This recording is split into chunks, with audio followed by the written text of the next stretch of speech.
Unashamed, the recovery podcast.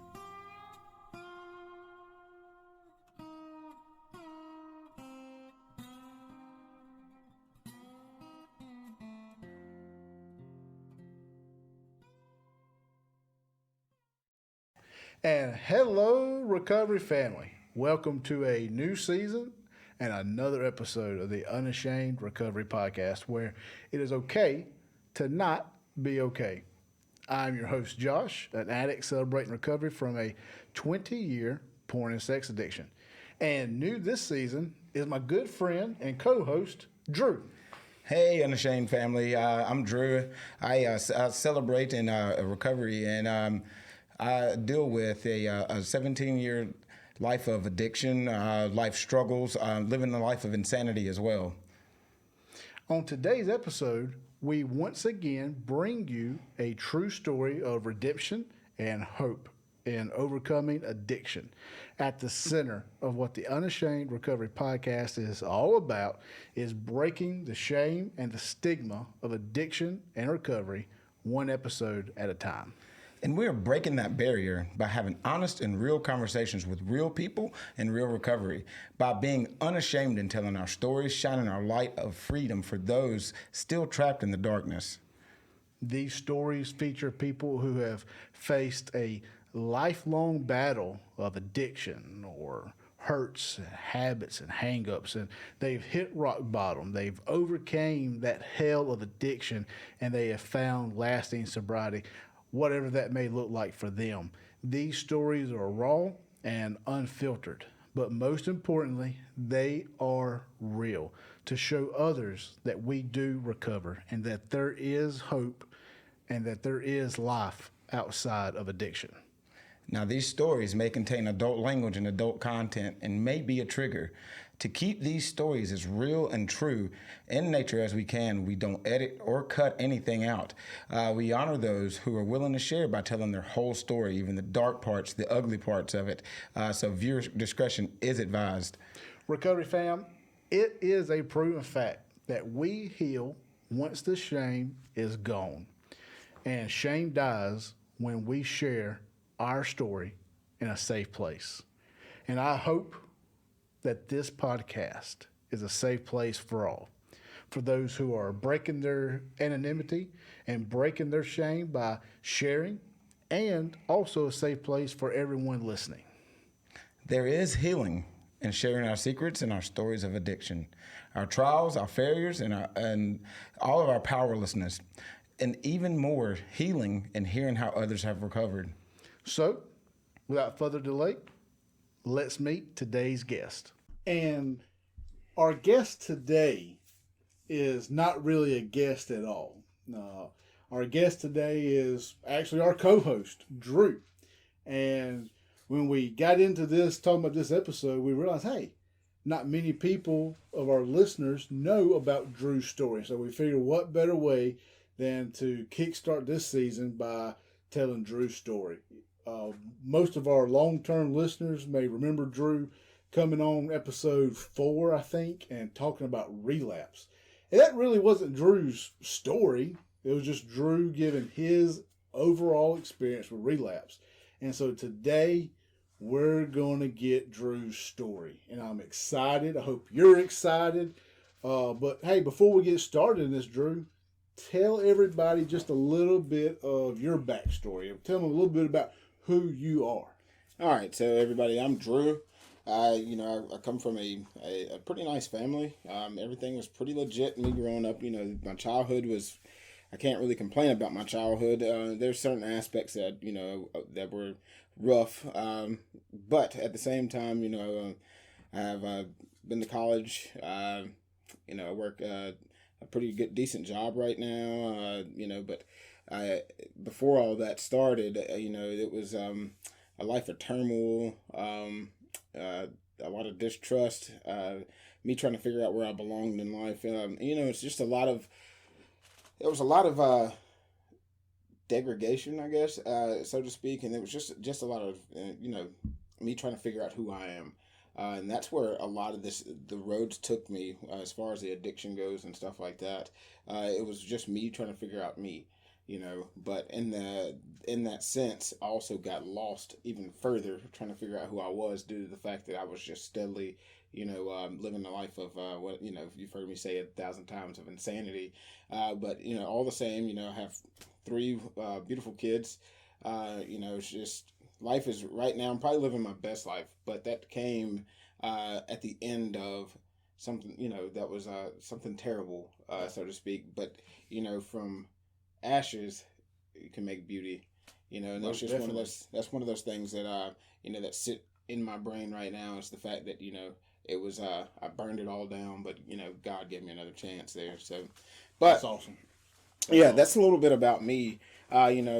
Played sports growing up. I was a part of the cool crowd, I guess is how you would want to put that. But a partier and all that kind of stuff. But now, man, I'm a dad. I try to do everything that I can to help other people. I'm a leader and I do teen recovery. Do adult recovery as far as helping people out there, and then I'm working on becoming a life coach as well, which I hope that we can tie that into this show. So most definitely, but that's just a little bit about me. Of course, we're about to dig with the dig shovel. Way on down. We're going to what we like to call in the biz. We're about to unpack that story. Oh Lord have mercy, Lord have mercy. but yeah, though, and everybody, with Drew's story, if you relate to anything that Drew talks about, hey, put in the comments about whatever Drew is talking about of how you can relate to his story. Maybe you've gone through something similar. Maybe you have a question that you want to ask Drew. And ask those questions. Yeah, ask. We read every single comment in the comment section of our YouTube channel. So ask those questions. If something piques your interest in Drew's story, ask away. And so, Drew, as we dig on in and start unpacking your story, what is chapter 1? What does that chapter 1 look like for you? Like everybody's story, everybody's book has that starting point. So what is chapter 1 for you? It would either be before the fall or the beginning of the fall. Beginning of the fall. That's pretty good. Yeah. The fall to rock bottom, when we're talking about that, it's just one of those things, man, you don't realize it's happening. It's like a car with no brakes. You go as fast as you can. And next thing you know, it's just you pump the brakes and they're not there. And then boom, you crash. And you can't look away. Oh man, it's like that slow motion thing. But yeah, so that's the first chapter is what I would say that was. A lot of this started as far as the self-worth and all that kind of thing that I still battle some of these things today, which when we're talking about addiction and recovery process, it's a never-ending battle. And that's one thing that people always think is there's an end game to it, but there's never an end game. It's just one of those things that you're just going to have to get a wrap on and understand it. The more you understand it, the easier the battle becomes. It's just one of those kind of situations. But, so, yeah, first chapter, chapter would be, the beginning of the fall to rock bottom. So, in that chapter, go ahead and start off and tell us where that chapter starts at for you. Like, go ahead and start walking us through that early part of your story. Right. All right. So I was born at a very early age. I love doing that to people because people, when I do talk about my story, people, people always they're so serious, and and that's okay. It's okay to be serious. I mean, it's something to take serious. It's not lighthearted, but at the same time, I want people to understand that when you start to tell your story, it's a thing of joy, not a thing where you feel like you have to steadily be downtrodden about it. But either way it goes, I was born at a very early age, like I said. But, I was born in December, 2 days after Christmas, so the birthday's coming up soon. You're not getting anything from me. Come on, man. Come on. Nope, sorry. I'm going to get you the same thing I got you last year. Switches and coal. Nothing. hearts for you, Josh. That's right. But so I was born at a very early age. 2 days after Christmas. But the thing about my childbirth, it was a little bit different. Some people might relate to this or not. I was given up for adoption. I never met my birth mother. I don't know who she is. I don't know my birth father. I don't know who he is. That was one of those things that really sit heavy in my chest, or used to sit heavy on my chest. The more I understand about life now, of course, the more I understand that I was given one of the best opportunities. But during the time of living in that confused state, it was more of those things where I just kept causing myself, self-harm at that point. I was never really wanting to face the issue of,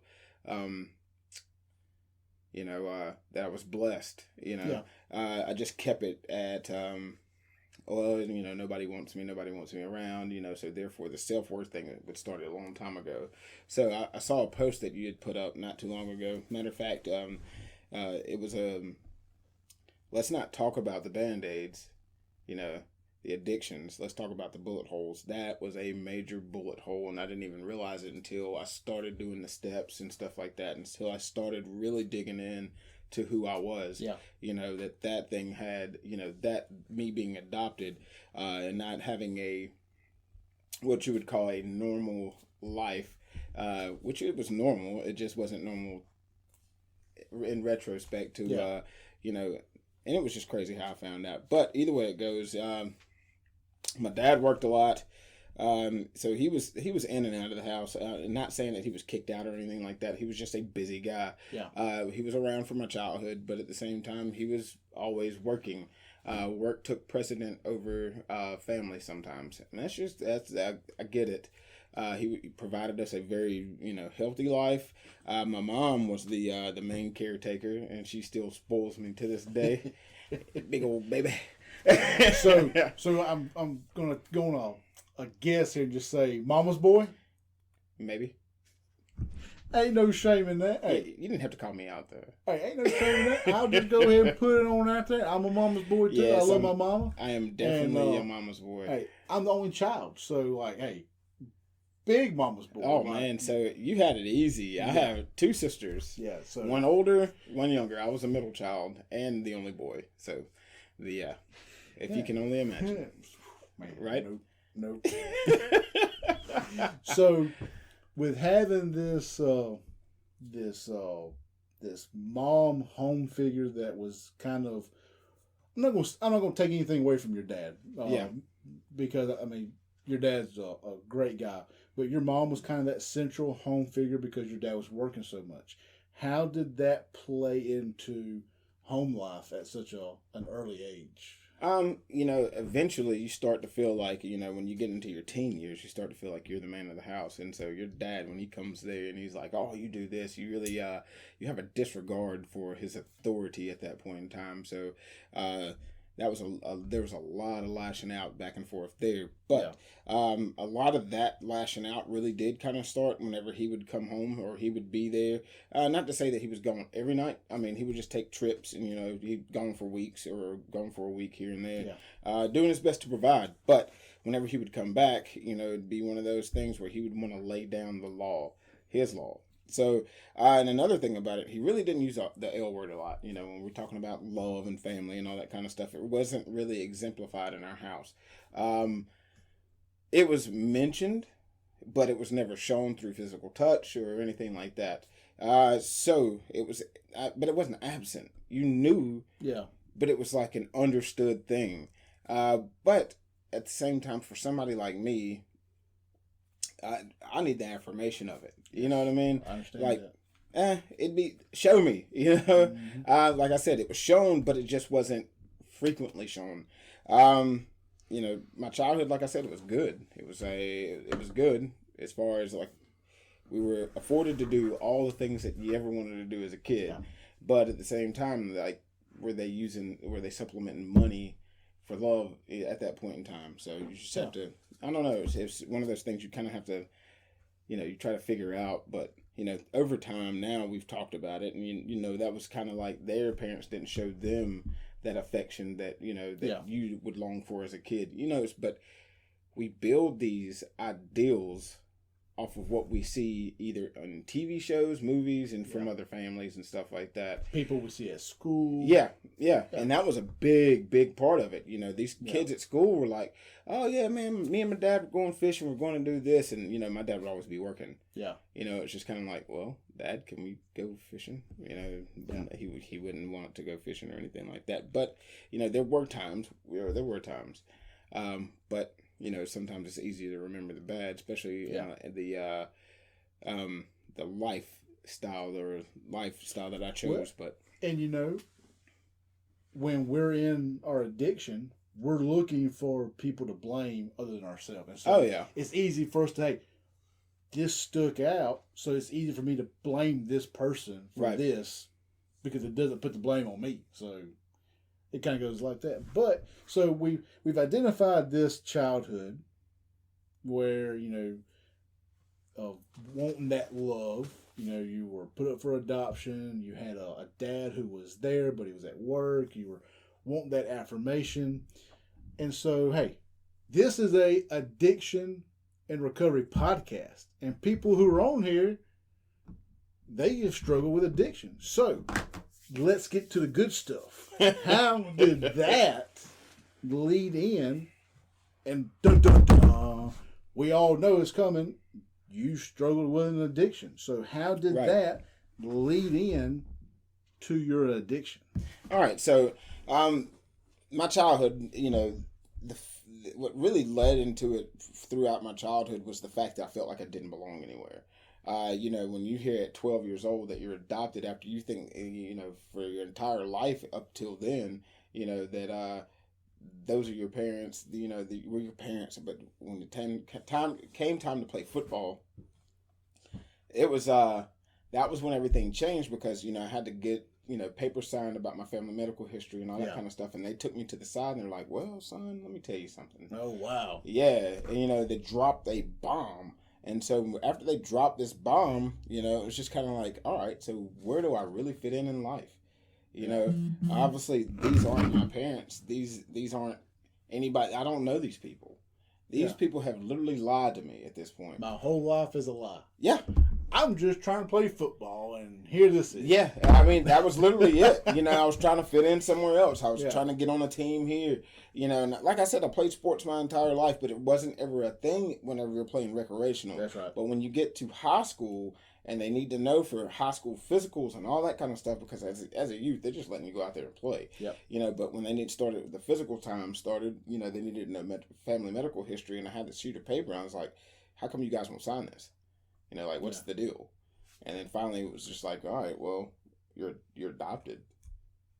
Whoa! So wait a minute. This huge bomb has been dropped on Drew's life, and everything that you have ever known has now just come apart at the seams. Yeah. And everything is a lie. And it's just, I imagine that's overwhelming. Very, very overwhelming. So I at that point I started hanging out with kids that I went to a private school in elementary. Like I said, I was afforded a lot of fine living, so to speak. I was born with a silver spoon in my mouth. But whenever it was time to go to public school, that's when things started to change. I started hanging around kids that were less favorable to hang out with, groups that were going to parties, drinking, and all that kind of stuff. So I ended up, dabbling in alcohol, cigarettes,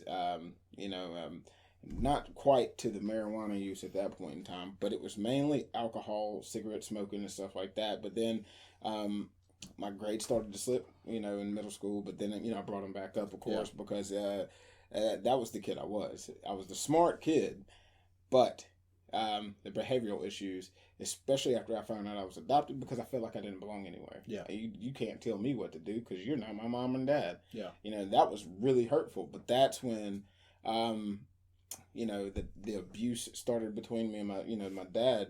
A lot of people, I mean, he's a nice guy. Don't get me wrong. He means well, and I understand that.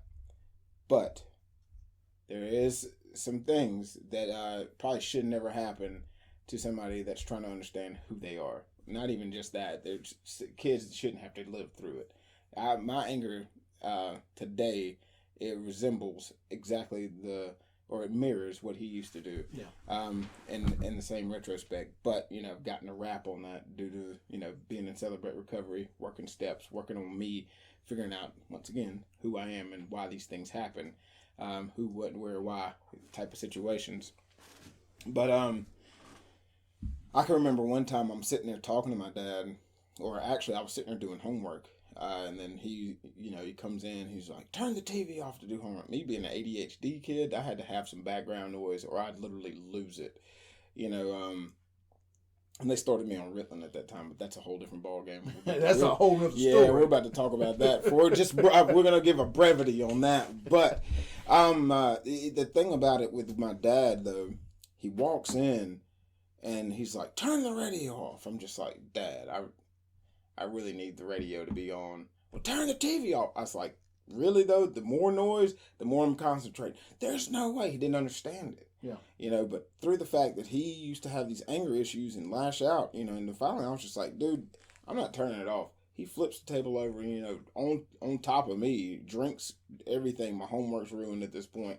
Starts slapping me up a little bit, and then, which that started happening on any occasion that he used to get pissed off.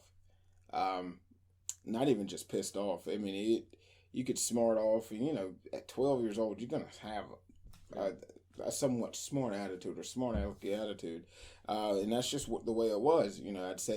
He'd say something. If I mumbled something under my breath, smack. The only time when he really started to stop doing this, he raised his hand one time and I jumped.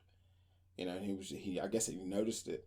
But not to say that was the last time. That was just one of the times where he was starting to realize that his behavior was detrimental to my upbringing, so to speak. But we ended up having a knockdown drag out. I tried to gouge his eye out. I remember that. But, that was just going into me having no regard for human life anymore. That was just showing me that I was starting to deal with some issues now that I look back on it. So after that, like I said, partying started around this same time because I didn't feel like I belonged anywhere. They tried to set rules and guidelines, and I didn't want to follow not a single one of them. Well, of course, yeah. I mean, juvenile, and you think that the rules don't apply to me. I know what's best. Well, at that point, it became I'm by myself. Yeah.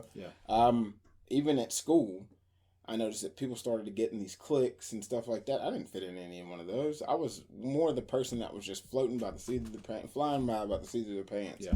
It was never like you belong to this group, or you can be with this group, or you can be with that group. One problem is the fact that I was how do I put this without with politics the way it is now, it's crazy. But I was too white to hang around the black kids because of the way I spoke and the way that I dressed. And then for the white kids, I was too black, so I didn't fit in anywhere in either group. But then, like I said, things started to change. I grew up in an all-white neighborhood, and so it was more common for me to be around the white kids because that's what I knew as growing up into adolescence. But it became one of those things where you get called Uncle Tom, you get called the N-word for hanging out with the white kids, or it was just when you were hanging out with the white kids, and there's a lot of things that I dealt with in that aspect, more so often than not. At 12 years old, 13 years old, you should never have to hear these things. Yeah, that's right.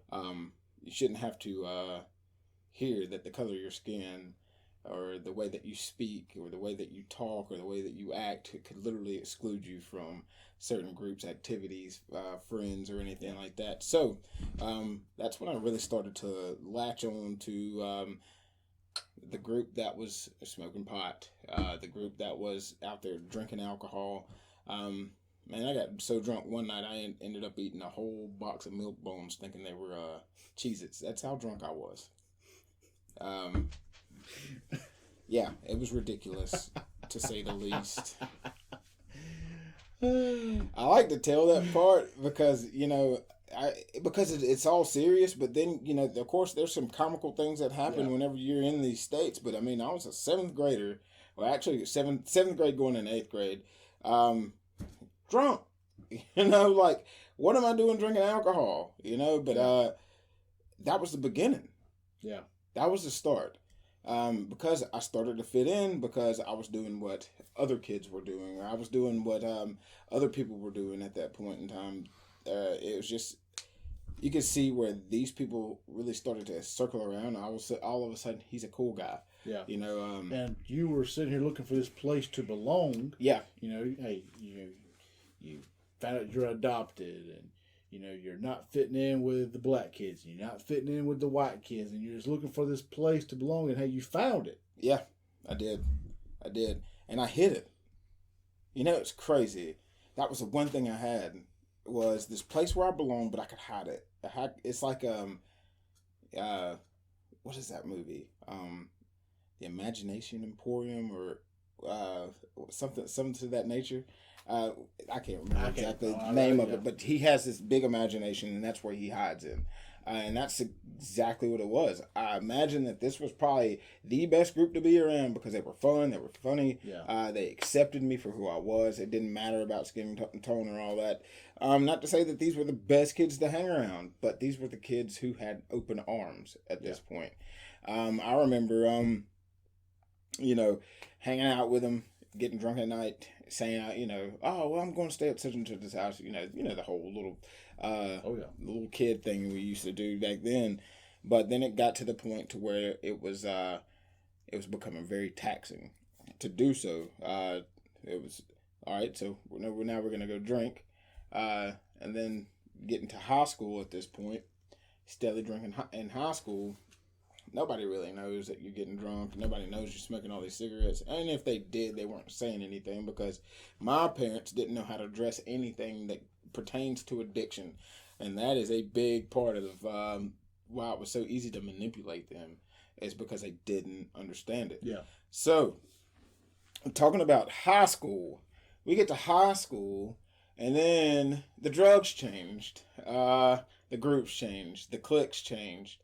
The jocks hung out with the jocks, the cheerleaders hung out with the cheerleaders, but me, I was still the guy that was floating around everywhere. Yeah. A lot of it became by choice, at this point, because I already knew that I could hang out with one group for so long, and then they would grow tired of being around me, or the fact that somebody in that group is going to backstab me or something like that. Yeah. So I was doing self-protect mode, and I would literally shy away from them. But then it got to the point where I was starting to try to latch on to some of these groups, and exactly what I thought would happen. Whether it be something I was manifesting, wishful thinking, or, just what I was already used to was starting to happen. So I went back to hanging out with a group that was drinking, smoking pot, snorting cocaine, and doing all this other stuff. Yeah. I never really took it as far as cocaine in high school. That comes later.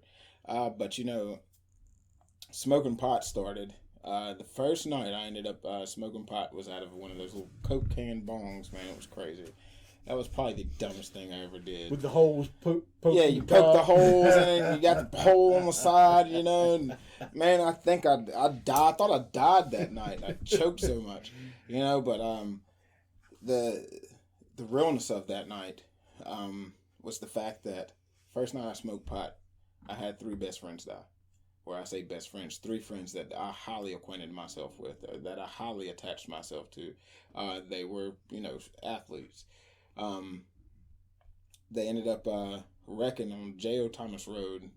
I'm not going to put names out there because that's just to protect them. Yeah, that's right. But, at the same time, man, they hit a pole, the transformer came down, the truck caught on fire. I ended up going to the party where they were supposed to be at and looking for one of them, and sitting there trying to talk. You know how you are. You look for your certain people. That's right. And then somebody was like, oh, man, they went on a beer run. They didn't make it back from that beer run. But we ended up finding, where they wrecked at. And when we get there, they got 3 body bags laid out on the side of the road. That was the craziest thing. And the smell, man, it still sits in my nose a little bit. I was probably... just going back to memories of it, seeing the truck, and the smell, man, like burnt metal, flesh, and all that that's tough. Yeah. You know, I was 14 when they died. Yeah. 14. You know, and that's when you're still digging. And so now I'm starting to deal with people dying. I'm lost already. Searching for your place. Don't know where I belong. Find out I'm adopted. You know, the thing about it, the adoption is this one question even sits with me today sometimes if I think on it too much. Matter of fact, I journaled about it the other day. Why wasn't I good enough? You know? That makes sense. Yeah. Is that, you think to yourself, what was it about me that wasn't good enough for my mom to keep me, or what was it she saw already or she knew where it was so easy to give up. You know what I'm saying? And so when I think about it even further into like even the situation with my dad, like why was it so easy for you to like go hands on? Like what is it about me that made it so easy? I want to interject just for a second right there because there's probably people out there that can relate to what you're asking. Yeah. Some people that have been in a situation that's traumatic and it's put them asking that question, why me? Like, why? And maybe you've been in a marriage where your spouse has been unfaithful. And you say, why? Like, why wasn't I good enough? And it's all this, it's having an affair with your spouse and your parents giving you up for adoption. Two completely different events, but it's all that, why wasn't I good enough? And the answer to that is, had nothing to do with you. Yeah. If your spouse cheats on you, has nothing to do with you. You are good enough. That blame is on them. It was something that was going on that your parents were dealing with. It was something that your spouse is dealing with internally. It's something that's them. It's them. It's everything is on them. You are not guilty in that situation. There's nothing that you could have done to prevent any of it. Right. And it's all something that they are going through. So don't ever feel like you're less. Right. Or why wasn't I good enough? It has nothing to do with you. So don't feel guilty. Like that has like you have zero man, I can't think of the word I'm looking for. Like you didn't have any participation in that. Like that has no blame on you whatsoever. Well, I mean, I couldn't have had participation. I was born. It was. Well, I'm just saying. I know what you mean. Trust me. And that's something that I've really come to grips with is the fact that it had nothing to do with me. There was a whole different ball game of a situation going on at that point. But needless to say, and then even people are like, well, you don't want to know who she is. And this is kind of reverting back. I know we just hit on something that was heavy a minute ago, but I just want to, since we kind of interjected right there, but going back into that and thinking about that, there could have been a situation she had going on as far as like, and then now she's embarrassed about it, that the fact that she had to give a child up, but I appreciate her giving me the chance at life. Yeah. I will say that. That's one thing I will say. But like I said, man, whenever I was dealing with the addiction or, whenever I was living in the act of addiction, that one thing would sit on my mind so heavy, got to get high. I got to numb it, you know. But back to the friends dying. I know I feel like we're hopping around a little bit. What? But hey. That's how, you already know how I talk. So I literally will be dead on and then rabbit trail, then come back, rabbit trail again. So, but yeah, when the friends died, that was heavy. That was some more people that had left. Yeah. Without question. So at this point, mom's gone. Me and my dad are pretty much, far apart as to being gone. My mom's main staple still there. My relationship with my sisters, my older sister, she left. She's 12 years older than me, so she moved out and went to Houston. And we didn't really have much of a relationship after that. But I remember when she was there, she took me everywhere. Everywhere she went, I was, I was the tag along brother. You know what I mean? That annoying tag along brother. And I remember she would take me everywhere she went. Drew's got to go. You know, That's funny. Oh man, it was fun, But then all of a sudden that stopped. Yeah. Because she moved. She graduated high school, she left. And my dad, that was the heaviest part. Is because he had just really given up on me. And that's something that you really wouldn't expect, but it happened. Now, these friends, the friends that I kind of clung to. Some of the people that I started drinking alcohol with and everything else, they're gone. Of course, there's this, big group of athletes and everything like that. And there's, the clique, or so to speak, if you want to call it that you could go, like I said, I bounced around. Yeah. But I hung around them, after the death and all that kind of stuff. But weed smoking became a very, very, very, very big part of my life at that point. Because I was dealing with pain that I didn't want to feel. And so there's this new thing that they introduced, and it was marijuana. So I was just like, hey, I like this, because I didn't have to feel sad anymore. I didn't have to feel anxious. I didn't have to feel hurt, the pain. It was just totally like, all right, so we're going to go get high, and I'm going to go eat up everything in sight, and everything's funny. You know what I'm saying? It was our head on my mind was already altered at this point to thinking, all right, well, so this is fun. This is okay. Yeah. So weed stayed a major part of my life for years on end after that. But to go ahead in the story a little bit, to keep furthering on, after they died, I had a class with this girl. Her name was Ashley. We hit it off great. Ashley was an amazing person. Thing about it is, so we ended up dating. I was real promiscuous and throughout my high school time. We ain't talk about all that. Some middle school time. Shut up, Josh. I can't say nothing. Yeah, I know, but yeah, I was pretty promiscuous all the way up until this point. And this was like, and I met Ashley, and it was just kind of like, all right, this chick is cool, Matter of fact, we had accounting together.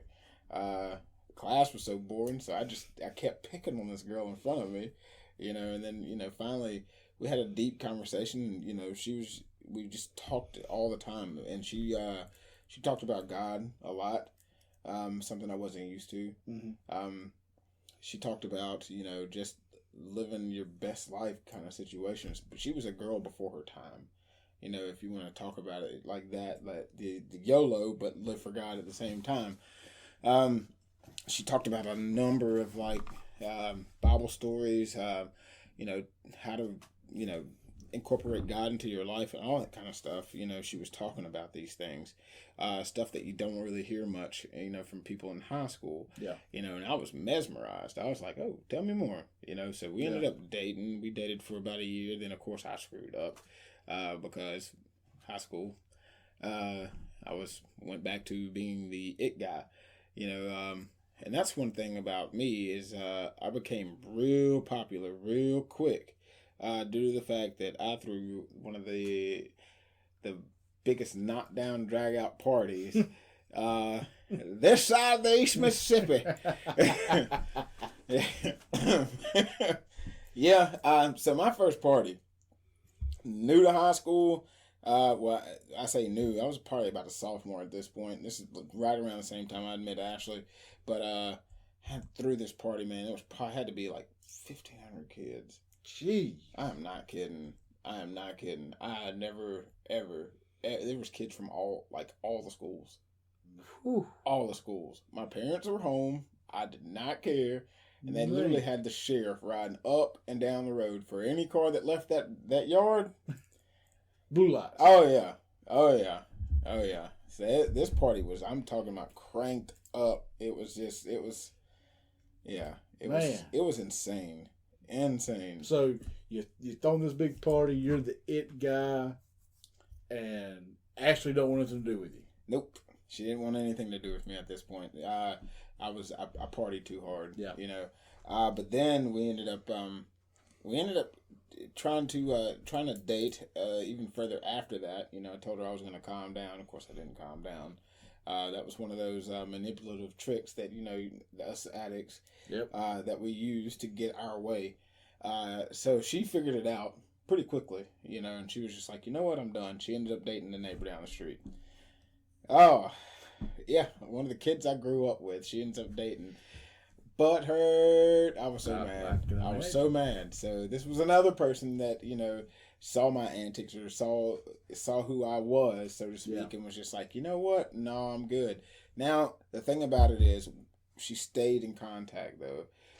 You know, she stayed making sure that I was okay. Yeah. You know, she would still talk about God and stuff like that, especially after the friends died in the wreck. You know, that was right. Like I said, all this is so grouped together. All the stuff that ended up happening. But either way it goes, so we, you know, she ends up dating the neighbor down the road. We're still talking, having a conversation, you know, and eventually she leads me to FCA, Fellowship of Christian Athletes.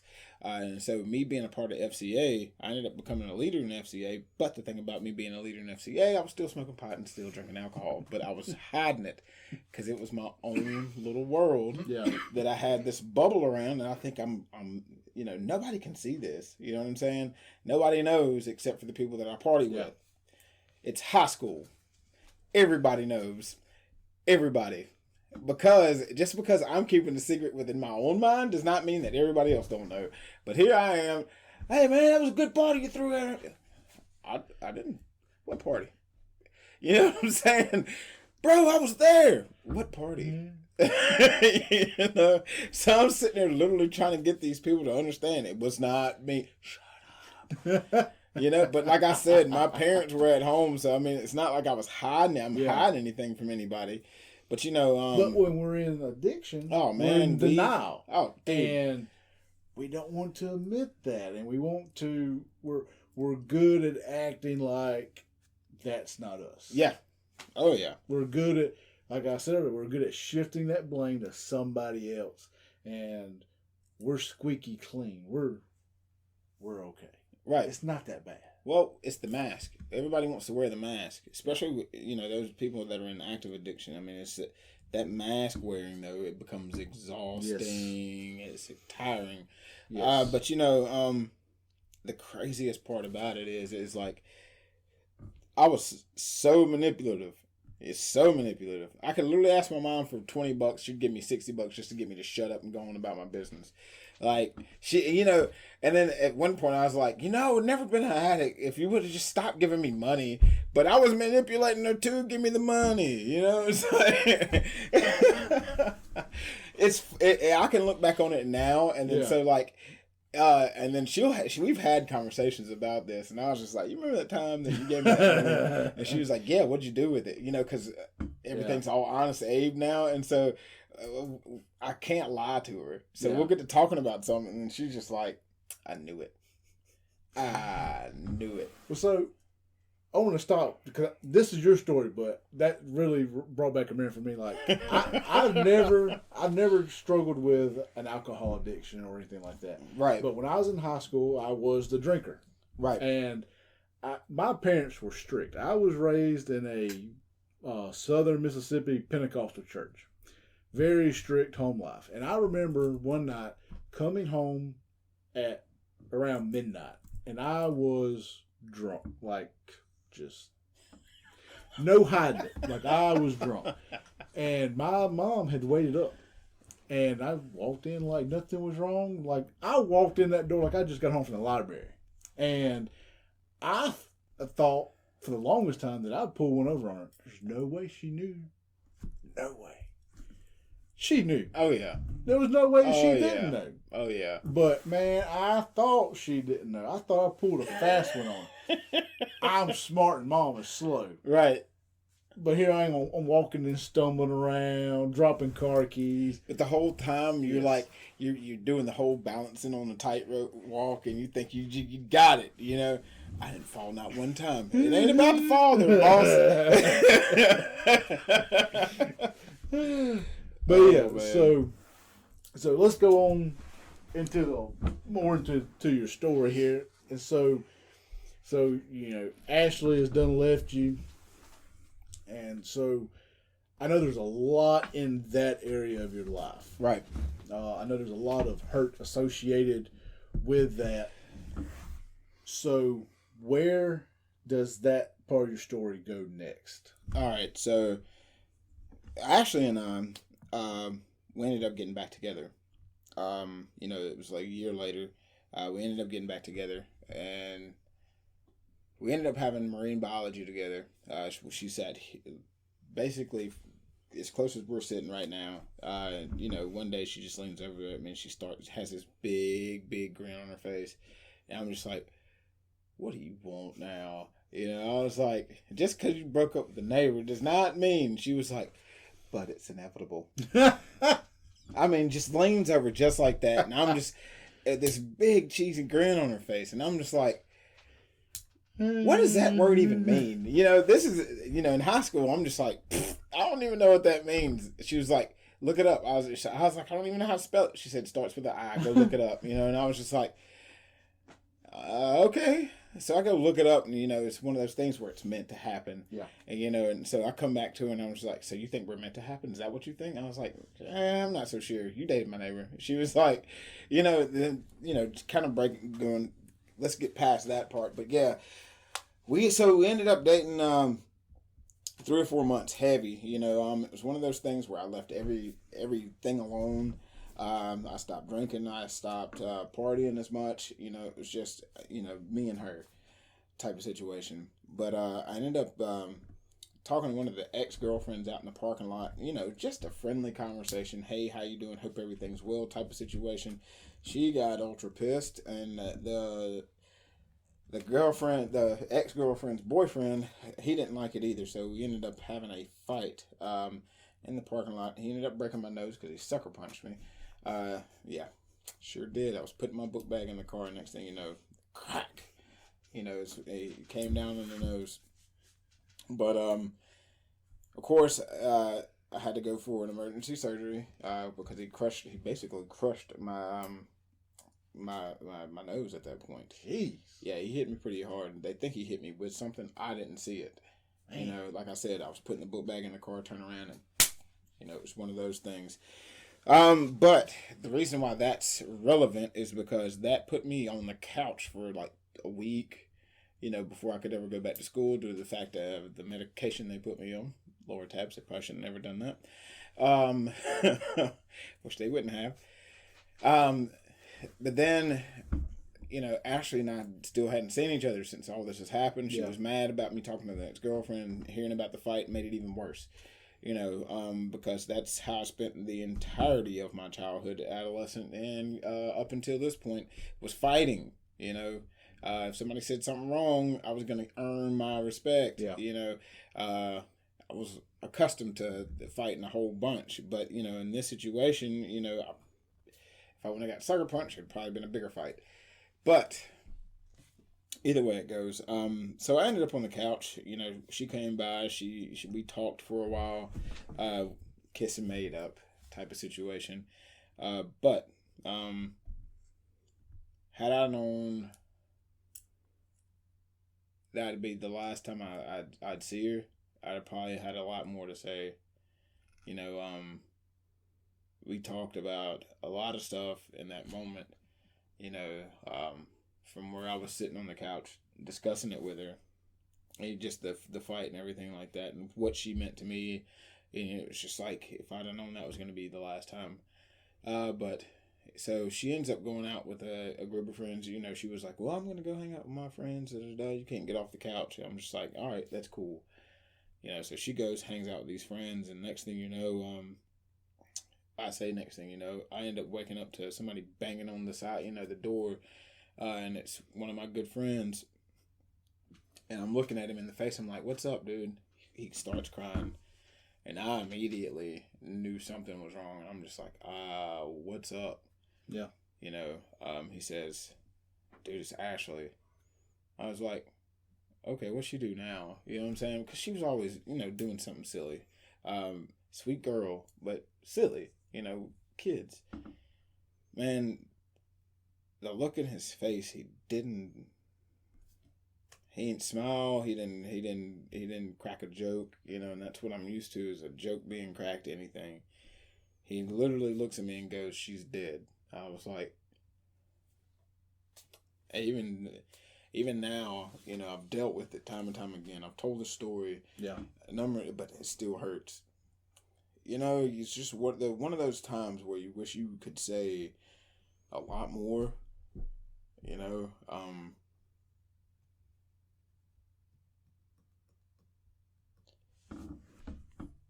death ain't easy.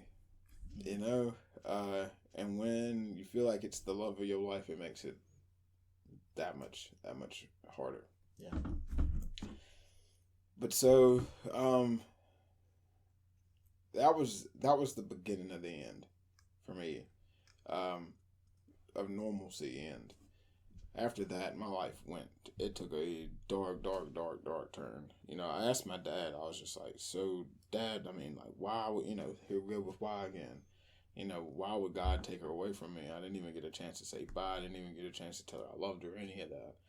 You know, but it turned out, it's just, he says, oh, well, son, you know, death's a part of life. You know, I'm thinking, man, God, you're such a jerk, dude. Like, is that all? That's all you have to say about it. That's all you got. You're such a jerk. You know, and then, of course, I start blaming him. I'm blaming God for everything. I've literally turned my back on everybody. I stopped going to class. I didn't even get to walk for graduation because I ended up cussing the teacher out. You know, you should be over this stuff by now. Over what? Yeah. Man. How do you expect me to be over this in a matter of days? You know what I'm saying? Like, this happened April 7th, 2001. Graduation was a month away. You know, I literally stopped going to class. I didn't even take another test. I didn't do anything. You know, that's one of those, it was one of those moments where, how do you deal with somebody in that deep of depression? You know, because that's exactly what it was. But they didn't have, you know, it was such a non-talked about issue back then. Yeah, it was. Yeah. Mental health, period, was not talked about back then. Now, they were quick to put somebody on Ritalin for ADHD, but they were starting early drug addicts by doing so. But either way it goes, I told you I'd say something about that. But I got to make lighthearted of something, because I'm going to end up bawling here in a minute, because that, I'm telling you, it still stings. Yeah. And it should. Like, it's just one of those things. Yeah. You know, there's the healing started, you know, when the recovery started on that, because I held on to that for so long. You know, I blamed myself for that. You know, and so with that, you started going down in that dark hole after that, and I don't even want to try to imagine, because I've never been in that situation, but like, you start going in that dark hole, and I imagine what you were once doing, like the alcohol and the weed, I imagine that stuff just was no longer doing it for you. No. Like, what was your response to that hurt? Physical lash out was number one. In response to that, I started fighting a lot more. The alcohol use became extreme. It didn't matter how much I drank. I just wanted to be drunk. Marijuana use was pretty much non-existent, because I started filtering in other things. Let's see, Lortabs, like I said, Xanaxes, completely. You know, if you remember Sean, you hear me chime in and say animalistic instincts. I know all too well. That started. Cocaine use started. I figured out that was my drug of choice. At that point, meth use started. I didn't want to deal with anything. Yeah. So the higher I could get, the more I could get. You know, psychedelics started. When I talk about psychedelics, acid, mushrooms, all that kind of stuff. That became a prevalent part of my life. And I think it's important to mention at that time period here in Mississippi, like meth was just starting to come into the picture, and it was starting to hit hard. Yep. And so a lot of people was jumping on that bandwagon, as kind of sort of say, and was getting hooked left and right on meth. And that's a whole nother ball game. Like that's you're graduating from alcohol and some weed into some hardcore stuff. Oh yeah. It was stay up a week. Yeah. Weeks at a time. And then you don't know, like, I didn't understand the parameters of it, I'm seeing all these other kids that are, they're overdosing and all this other stuff. They're, shooting up, and I'm just like, I'll never shoot up. I'll never be that guy. I'm not that type of addict, matter of fact, I'm not an addict at all. I just like drugs because I ain't got to feel nothing. That was it for me. Yeah. But then it became even more grueling. So it started to really trickle down and have an effect in my life in other ways. I almost failed out of my first year of college due to the fact that I was staying up for weeks. Yeah. Weeks. You'd think it would make me a better student, but it helped me stay drunker longer. Yeah. So I got to the point where I was literally, all right, so if I got too drunk, it was Coke to sober up. Now, if I was too high, if I was speeding, then it was alcohol to slow it down. Man. Or Xanaxes. So I got to the point there was one point in time during all this craziness that I was home from school. And I'm driving around. Matter of fact, it was the 1 year anniversary of Ashley's death. So I was pouring it on heavy at this point. Now I'm sitting out there with a group of friends. We're out in some pasture in Sicalina. Out in Sicalina. Good old time. But, we were sitting out there, we're drinking. I've probably taken at least what, in Xanaxes, they were called footballs. I don't know if you're familiar with that. So I've taken at least 5 of these things, not even realizing I've taken 5 because I forgot that I took the other ones because I was already barred out, or I was already Xanaxed out at this point. So I was in there. Yeah. Been drinking like a 6-pack of alcohol at that point, but steadily taking shots of whiskey and all this other stuff. So I've literally passed out in the car, driver's seat, at this point. I wake up early morning because they were still dew on the ground, cranked the car and decided I was going to leave because I felt fine. Yeah. I was not fine. I was probably at the worst state that I'd ever been in, but just because I'd had that little bit of a nap, it wasn't like I had laid back and was like, all right, I'm going to take me a little rest. No, this was more on the lines of, I was out. I was out of it, I was in a whole nother existence, another plane.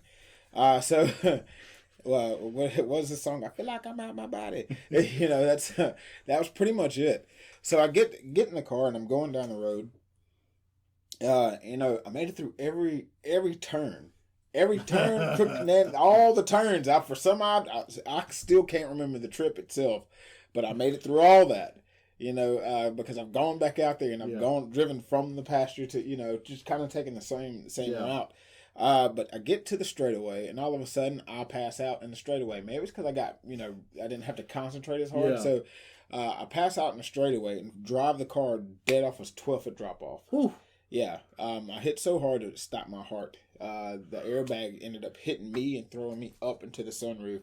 And so when it threw me up into the sunroof, that double impact kind of ended up it stopped my heart. Man. So they had to bring me back by CPR. I think in a moment of shock, I even called my parents. Was like, I'm in the water, and hung up the phone. They were like, so they were searching for a couple of hours. My dad said at one point, he was like, yeah, we were searching for you. All you said was you were in the water, and then we didn't hear anything else from you. And then I remember waking up to somebody pumping on my chest, and I'm just like, they were like, he's alive, man. The sheriff comes over there and he's like, so I'm gonna have to take you downtown. This is after, I get checked out. I'm just going downtown. I was like, why am I going downtown? After you've been brought back alive. Yep. Yep. So I can't blame him though. Yeah. You know, so I ended up going downtown for a DUI. Yeah, that was the mini start to my. I think I counted it at one point in time. So 158 arrests. Yeah. And that concludes part 1 of Shell the Man. Yes, you heard that correctly. Part 1.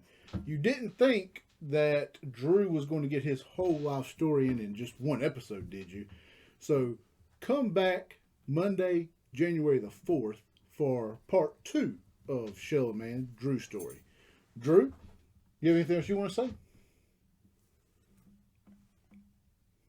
All right then. We will see you later, Recovery fam. And with that, y'all, that's all the time we have for today. We hope that today's episode has shined some ray of hope and encouragement for you. We hope that it has inspired you to not give up and that you too can have a life outside of addiction and can have lasting sobriety. Recovery fam, don't forget that you can always join us for more recovery conversations on Twitter. Find us at Unashamed Recovery and also use the hashtag Recovery Posse to connect with thousands and thousands of others in the Twitter recovery community worldwide. Do you want to be on the show to share your amazing story with listeners from around the world like our guest today did? Or maybe simply you want to tell us how we're doing. Or do you have any suggestions or questions for me for the show?